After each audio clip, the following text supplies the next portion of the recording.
The Lord of the Rings, The Third Age, GBA Game Review.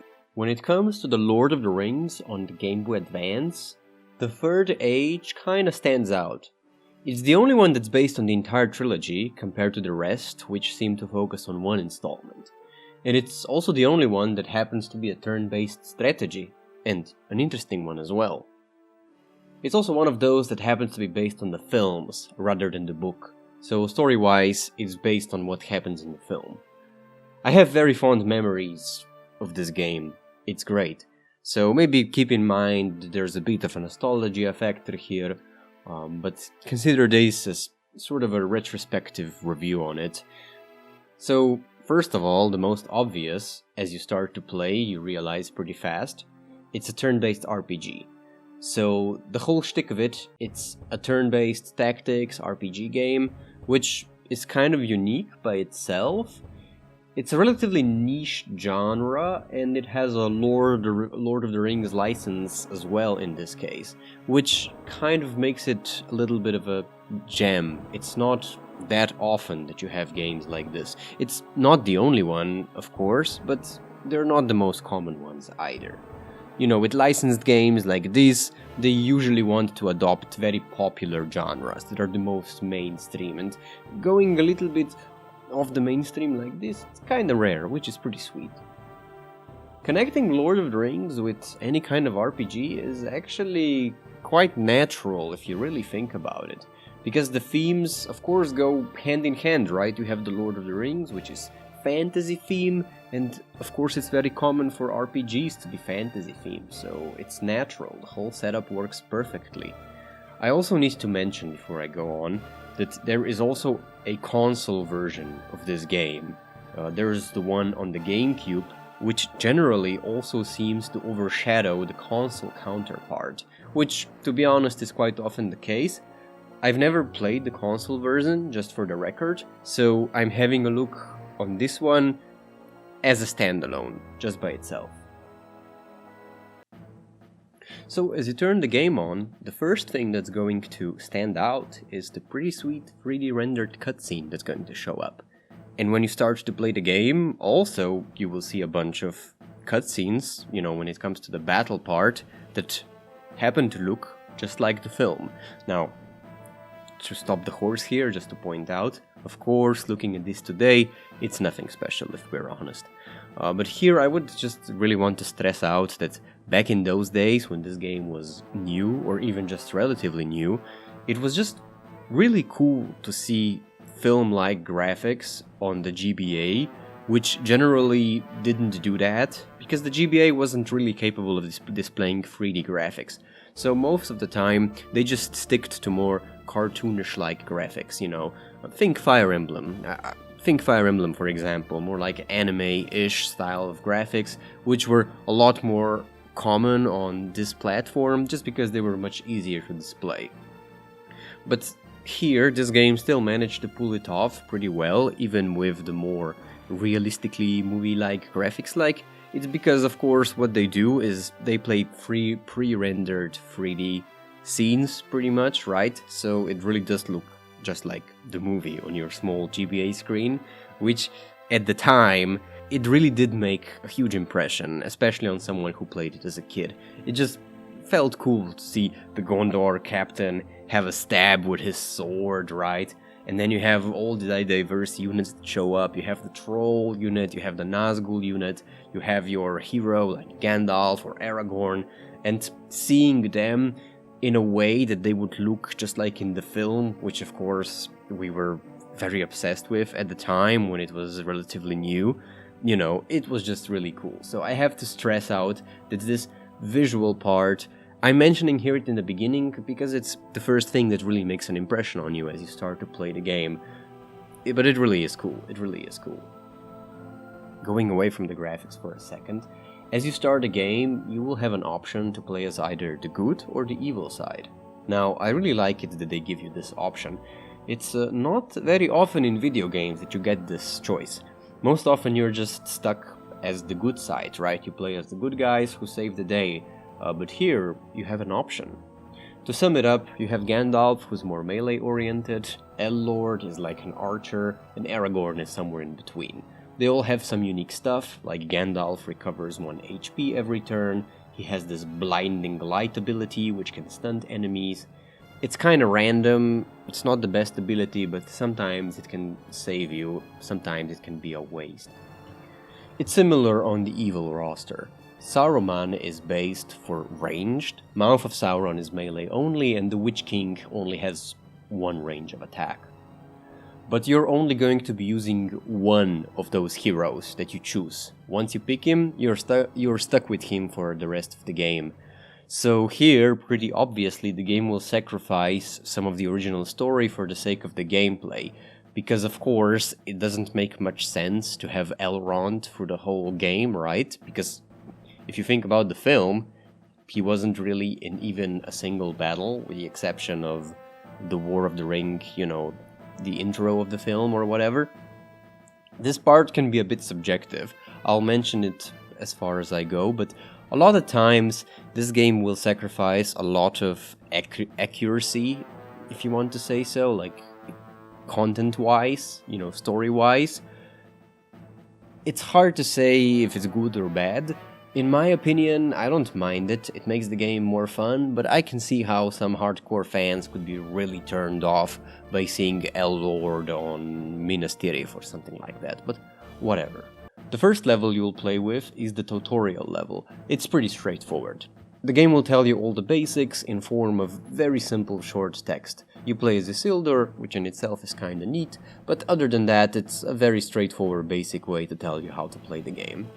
It's not like very innovative, anything special, but at least it's short. You get through it pretty fast.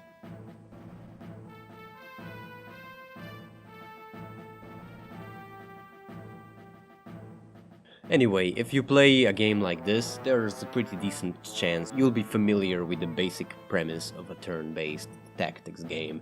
Again, think Fire Emblem or something like that. It's a similar spiel. In many ways, this game copies some of the things that were done before, but there is one novelty which I really like here. It's the command point system. So, as your turn starts, random numbers will pop out on the screen. You will see the battlefield being divided by 2 lines. It's divided on the left, the middle, and the right flank. Every point you get means that you get to move 1 unit. This is very unlike typical games, like Fire Emblem again, for example, where usually you get to move every single unit that you have. These command points are determined by your heroes, and every hero has a different command point value. This means that when you choose your heroes, this command point value is also something you have to count in depending on your strategy. Gimli, for example, is an exceptional fighter, he has very high HP. But his command points are not so high. But if you have somebody else, like Eowyn for example, she's much better with command points and also has a skill which is better for your units overall, so depending on your playstyle. If you want to be aggressive with your hero, Gimli will be the best choice, you can go all in with him. But Eowyn, she'll be better to keep in the back, for example, so it depends what kind of playstyle you prefer. The command point system, honestly, I like it. It's interesting and it kind of makes the game dynamic as well. It's because the way it changes the gameplay is that not all units will move every turn. So if you have free command points, for example, you have to choose wisely which free units are you going to use this turn. So this will strongly depend on your strategy, your tactics. What are you trying to achieve? Gameplay-wise, it also shortens each turn, because one weakness with turn-based genre is that each turn can be very long. It makes the game kinda lame, and it's especially when the outcome is already decided, it's just slowing the game down, because the enemy or you are moving every single unit. Command points sort of divide. I guess it doesn't actually make the game that much shorter, but it divides it on turns, which means that there's less time of you just waiting for the enemy to do his thing, right? This really helps in bigger maps, especially, and oftentimes to win you need certain conditions like capture flags, defeat heroes, or defeat certain number of enemy troops. And again, this will help with the duration, since you won't actually have to clear out every single enemy unit, and you will maybe also not have to move every single of your own unit. Depends on which one you would like to in your playstyle. And honestly, I kinda like it. However, there is a downside to it, which can also make the game kinda lame. For example, if you have 0 moves, that can happen. It just feels kinda stupid that you're stuck there with your entire army immobile, just standing like idiots. And of course, also these points are partially affected by luck. Also, another thing, when you start the game, it will ask you if you want Sauron mode. Now, what is this Sauron mode? Well, it basically makes it so that if a hero is killed, he's gone forever. If you don't play on Sauron mode, he will be just revived after 1 turn, but here he's magically dead, he's dead forever and not revived like in video game logic. Now, the game was released just a little bit prior to Fire Emblem, so my prediction is that this was a relatively low effort attempt in late stage development to copy Fire Emblem and its success with its famous permadeath system. So in Fire Emblem, when a unit dies, it's dead forever. It's very famous and iconic for that. So here they copied this, right? On Sauron mode, if your hero gets killed, his portrait will turn red and he will be unplayable. Now, honestly, while I love Fire Emblem's permadeath system, I'm not a big fan of it here. Now, why is that? In Fire Emblem, you have a huge roster of units. There's more of them that you can actually use. So if you don't lose any units in Fire Emblem, a lot of them you will not be able to use anyway, right? So in Fire Emblem it makes more sense that some of the comrades on your path are lost. Losing them there isn't such a big deal, right? Because you can't use them anyway. Now here, your roster isn't so large, so you can't really afford to lose too many of them. Meaning that you're pretty much forced to reset if you lose 1 or 2, right? And, if you're put in a situation where you're just forced to reset, then it's pretty much the same as just getting a game over screen, right? So what's the deal of having hero death system? There's no point, and there's also no dramatic dialogue like in Fire Emblem, where losing your units can be part of the story and build up some tension in storytelling aspect. Here they're just gone, right? No text, no story, nothing. And if you lose too many of them, they're going to be replaced with the generic standard bearer unit with a flag, which give 1 command point, and I don't know, it's just kinda lame. So my opinion is to skip it.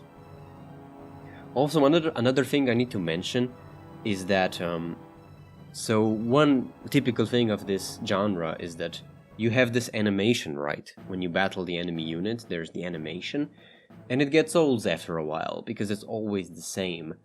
Now, you can skip it here, however, the ability to skip the animation is locked until you beat the game.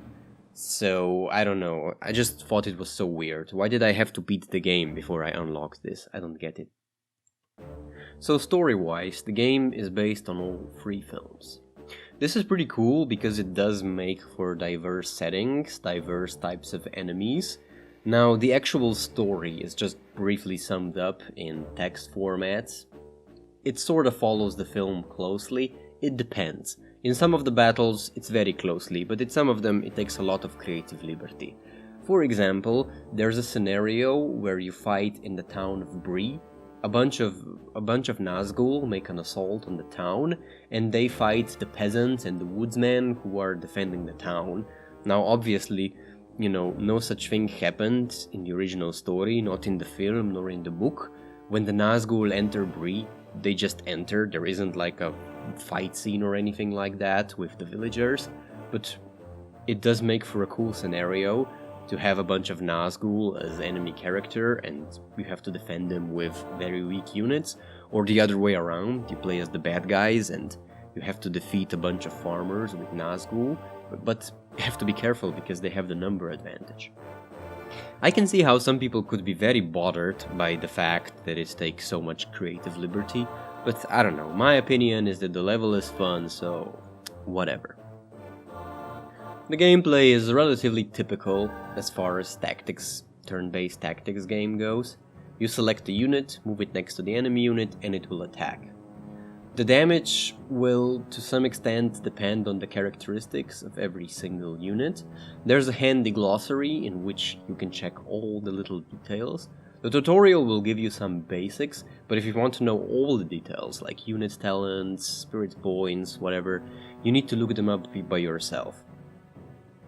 Honestly, I like this approach, because I really like it that the game has some faith in me as a player, and assumes that I have the intelligence of opening up a menu and reading what something does, and it doesn't have to interrupt the gameplay with infinite pop ads and useless text all the time. It does that in some of the first few levels, but it's very short, so generally you're free of that. I like it. As far as the gameplay goes, my biggest complaint is that luck can be a huge component here. There's these random events. They usually give you an extra command point, but sometimes you get an attack boost or an HP recovery. But there's two random events which are complete game changers. Rally will give you a bunch of command points, pretty much one for every unit you have. There's also Disorder, which takes away all of your command points, rendering you immobile for that turn. So these random events obviously can make or break your game, right? If you get a lucky rally at a good time, you can get a free win, even if you played your hands sloppily, while getting a Disorder at the wrong time can also make you lose the game at times. It happens. Honestly, in my opinion, I think they went slightly too far with luck here. I don't know, maybe they were thinking about like how in the film sometimes things happen out of complete luck. Maybe, but I don't know. I think they just went too far. Whatever. The game also has an XP, experience point system. Your heroes don't really gain levels, but they gain XP, which you can use to buy items, which make them more powerful. They give them more attack, more defense, whatever, but also unlock special skills, which can be used during the game. These skills can be like an attack boost, defense boost. Sometimes you can get extra command points. Generally, the main hero has some unique ability, while normal heroes tend to have more common abilities which are shared between those heroes. I kinda like this system, because if you're struggling with a level, you can go back and grind a little bit, but you can only grind so much, because after you buy those free items that you can buy and unlock those levels that you unlock, you won't be able to grind anymore, right? It's not like being able to grind from level 1 to level 99 when it makes a huge difference. You can grind a little bit, which certainly does help, right? It's a huge game changer, but especially in the later portion of the game, as far as difficulty goes, pretty much assumes that you have most of the skills unlocked, right? So you will need to focus on your tactics and your own skill. Grinding for XP can only get you so far, it doesn't help that much. Alright, so after praising the game for so long, here are some nitpicks, some of the things I dislike on it. There are a few things, like for example, as you play as the good guys, right, you will come across the enemy having a special unit. First of all, Isengard will have ballistas, and then later you will stumble upon Gondor catapults, which are really powerful. They can do tons of damage. And then, when the battle for Minas Tirith comes, you will also have Gondor ballistas. And you will be like, hey, beautiful, I get a ballista now, this is so sweet. But then you will use that ballista, and guess what?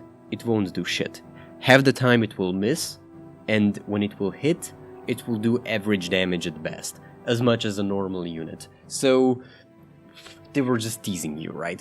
They showed you the ballista, you were happy that you got it, but then when you tried it, you figured out that it's useless. So don't use the Gondor ballista at all.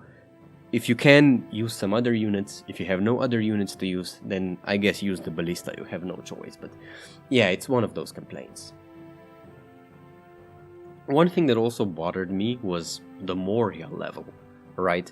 So the cover of the game, it depicts the Fellowship and the Balrog inside the mines of Moria. So as you play the game, you expect a level inside the mines, However, when you will get to the level with the Mines of Moria, it's going to be a level that is going on outside the Gates of Moria. So you will fight a troll and a bunch of goblins in front of Moria, not inside. So you will be like, what? Why am I not inside the Mines of Moria? What's going on? Anyway, there is a level inside the Mines of Moria, but it will be only unlocked after you beat the game once. Which I guess you do get what you were expecting for, but it's just kind of odd that it's locked behind beating the game. Another thing, Gandalf, he's a wizard. He has this ranged magical attack, which has a really cool fire animation, but when it hits the enemy, it usually does very little damage, so from the gamer perspective, it just feels kinda lame to have this really cool looking attack, but using it is kinda useless because it has very little damage, so you're better off using Gandalf's melee attack, which just kinda feels weird why a normal hit with a sword does more damage than this huge column of fire. But anyway, the fire attack does have a higher stunt chance, so it's something, but still, it's just a bit odd. Also, the game will give you hints. You can find them in scouting reports section. Sometimes they're decent, but there are times when these hints make no sense. For example, on Crossing of the Fort campaign, I lost 3 times on the hardest mode because I was doing what the game told me. The game told me go back and hide inside the earth forts. Well, I did this like an idiot 3 times, but that strategy never worked. What happened was that I got sniped down by the superior Uruk-hai archers and I was just overrun, and the fact that I was forced to divide my troops on 2 halves pretty much doomed me, because the enemy just focused on the weaker group, right, and then the stronger group was just sitting there like a bunch of idiots not being able to do anything. So the hint is lying you, it's completely wrong. Instead, what you're supposed to do, you have to push in with your strongest cavalry units, and you have to take advantage of their mobility in order to hit the enemy commanders. And as they lose their commanders, their number advantage will become irrelevant, allowing you to pick them down one by one with your superior cavalry units. I also need to mention the very great replay value that this game gives you. Now, first of all, today, this can be kind of overlooked because of the internet and infinite entertainment that is available to us, but especially back in those days when internet wasn't so common. Anyway, it does give you massive replay value. First of all, the fact that you have 6 heroes to choose from, it makes every playthrough with those 6 heroes slightly different. Gandalf is mostly melee, he has HP regeneration, if you want an aggressive playstyle, L-Lord if he wants to focus on archers and things like that. Anyway, you get the idea. You can play the story multiple times like that, and there's also unlockable levels, there's 2 unlockable heroes as well, which you get by beating Sauron mode, which, as much as I hated on it earlier, it does give you some extra challenge, because you do have to keep all of your units alive, so there's that.